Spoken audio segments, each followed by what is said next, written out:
Kicumma Rabbi Muhammad ergama Rabbi ta'uu baree sirraa jiraatu ramani nagaani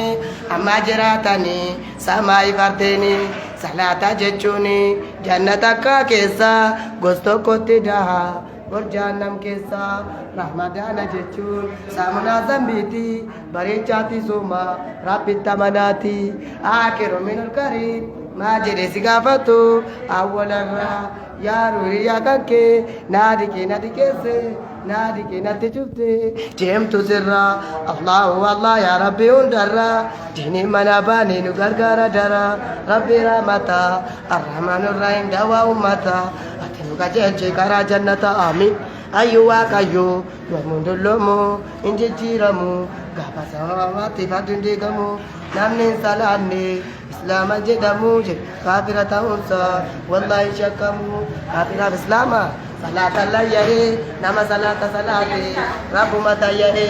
nama salata salate rabbu matayyare nama salata dite rabbina barira ibidda jahannam isawore gira Allah subhanallah tuwasane kamu itti salatamu akasuma nake kabri tagatamu waya baba da filmu warena da filmu in salati banne of kofa salatu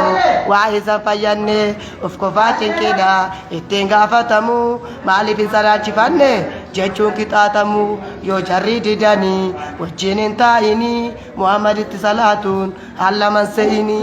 Allahu ilaahi khaliqul waraa ka shariikaa tokko hin qabne obbira mootummaan namaa hin jijjiiramti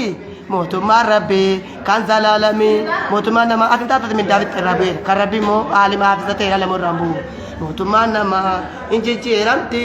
mootummaan rabbi kan zalaalami Muhammadan Rasulullah ergama rabbi Allahu akbar yaa jaasamu keessan gadda maqaa koo barbaannaan ana biraan natti babbaa fi qaanaa gira godina jilmaatti assalaamu alaikum warahmatullahi wabarakatuh maqaa jilmaan jiraata takbir 60 شبر الله أكبر مش عارفة جاي سوق أبنا الله أكبر عارفين دي